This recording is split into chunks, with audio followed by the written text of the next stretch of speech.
Yeah. Can you talk about Gen Z a little bit? Yeah. Like this is your focus. You are a Gen Zer, and so you have, that's your burden, it seems, to reach out to them.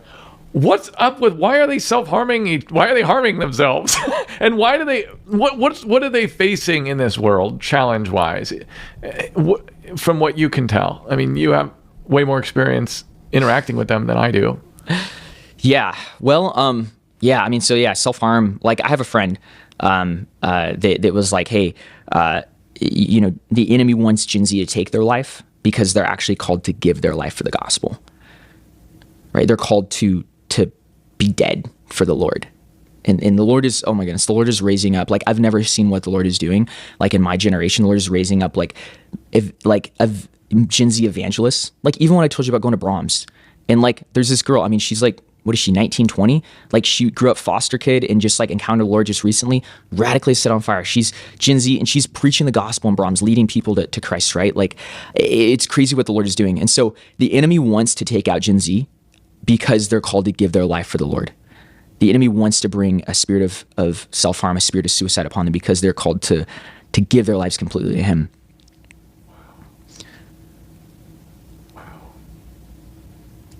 Yeah, and I think that like there's something. The thing is like, so like millennials. What millennials did is millennials built up the church system that we have today. Like, millennials were the fuel to like Hillsong. Millennials were the fuel to like Elevation, right? The seeker-friendly churches, which a lot of those pastors have fallen, right? Like, I'm not saying those specific pastors of churches I've mentioned, but a lot of seeker-friendly churches, the pastors have succumbed to like moral failure or some other failure. And so millennials were the ones who pushed the whole, like, let's just have like a fog machine and like really great music and like a structure and a schedule and just like have a really good looking pastor who's just going to kind of tell us what we want. Millennials were the ones who built that up, right? That's what we're doing with as far as church. It's sad. I'm sorry. Sorry, bro. Yeah. And like millennials are a lot more like structured in a sense. And it's more like, this is kind of how it is. And like things are more like pressured and like forced in a way. Whereas like Gen Z, they want what's like real, they want what's like authentic, and they want what's like genuine, right? And so they look at like these massive churches and they're not into the church system, right? They're not into, they see past that. Gen Z can like sniff an agenda, and Gen Alpha, they can sniff an agenda from a mile away, right? And so like millennials are the ones, like even with youth groups, right? Millennials are the ones who like built this whole youth group, let's just like order pizza and like have games and all this stuff. And Gen Z doesn't want that. Like literally, I was just in Oklahoma and at this youth group, they had pizza, they had games, but the kids didn't come there for the pizza and the games. Like, our service went like an hour and a half over it was supposed to go. The first 4 kids that I asked, like that I talked to, I asked where their parents go to church. None of their parents went to that church. Like, they just got saved. Like, these Gen Z are radically on fire. You go to most churches when millennials were part of churches, and it was like, yeah, my parents went here, my grandparents went here, and like they come for the pizza, or the games, right? Like, millennials had to build a structure, right, in order to like get people to come. But like Gen Z, they just want to encounter the Lord. Like, it's seen through how they post on Instagram. It's seen how Gen Z will interact, right? It's like they want what's real and authentic. They want the real thing. That's great. Yeah, it is. It's why Gen Z like wants to give their life for the gospel. It's like why that girl that I'm telling you about, why she's like preaching in Brahms, right? Like so many more. There's so many Gen Z that are out preaching in planes and airports, right? Like preaching in subways, right? Preaching in open places because they're not ashamed of the gospel, right? They're not here to be like obnoxious, but the gospel is obnoxious, right? Remember what the word says is that it's an aroma of death to those who are perishing, right? Like I was just out with my family yesterday and we were out at a open terrace sort of restaurant, right? And I just shared the gospel with people openly, right? And like to some people to some of the people there who were there to eat, right? Like they don't want it, right? There's people who reject the gospel. There's people who reject Jesus. It's because like the gospel is an aroma of death to those who are perishing, but an aroma of life to those who are being saved, right? So, man, the Lord's just like doing so much with Gen Z right now, and then Gen Alpha Gen Alpha is gonna like obliterate things like the next generation below, right? The Lord's just doing so much. That's why like the harvest is great right now. That's why I'm going all in on Gen Z, like all in with what the Lord is doing right now with this generation, and then Gen Alpha in the future.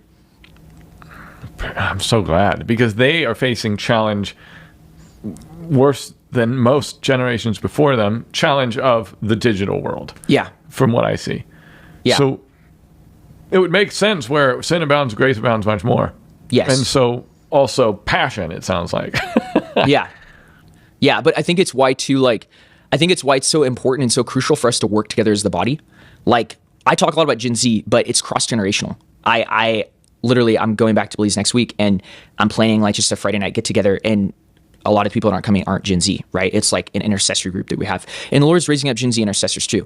So it's not just Gen Z, it's like everyone working together. But that group that my like friends that I have there, they're so solid. I can rely on them, and they're amazing. And they're from different denominations too. They're not all exactly the same. We support one another. Like, they support Gen Z, I support what they're doing. It's cross-generational, right? Like Joel 2, the Lord will pour out his spirit in the last days upon all flesh, right? Upon your maidservants and your male servants. And the old men will dream dreams, and the young men will have visions, right? So it didn't just say the young men, it didn't just say the old men, it didn't just say the old men are gonna have money and build churches, and it didn't just say the young men are gonna like have visions and just go out and start crazy things. It said they're gonna work together. Yeah. Yes. That's what it is, man. Yeah. Oh. So I think it's just important, like, instead of there being a divide between us, like the older generation being like, man, I don't get Gen Z, or Gen Z doesn't respect us, or like Gen Z is this or Gen Z that.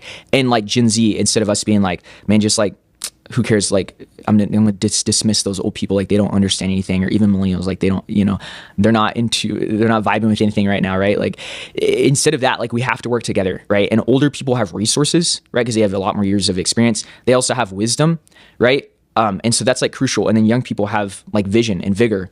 And so I just think it's important, like, those who are listening, like, hey, ask the Lord, how can I launch a vision that Gen Z has, like a younger person? How can I come alongside that, right? How can I launch that? And the dangerous part is then, like, some older people want to come in and control it and get their dirty hands in it and say, like, oh, how can I pastor this, right? Or how can I shepherd this? And yes, like, pastoral oversight, and like, I have mentors, right? I fully believe in mentors. Like, I submit myself before. I believe in submission, right? That's another kind of like disclaimer from all the junky honor culture stuff that I've gone through. I fully believe in biblical submission. I fully believe in like submitting to leaders and all that stuff. And like, I have mentors, but like, there's a way for us to work hand in hand and to honor older people, but for older people to not try to control what the Lord is doing through younger people, right? And instead for us to work together through like resources or finances or just like wisdom. And you've seen it go wrong. So oh my goodness, yeah. My dad has been amazing though. He's always been really good to not like, he's encouraged us in our ministry, but he's never tried to control it.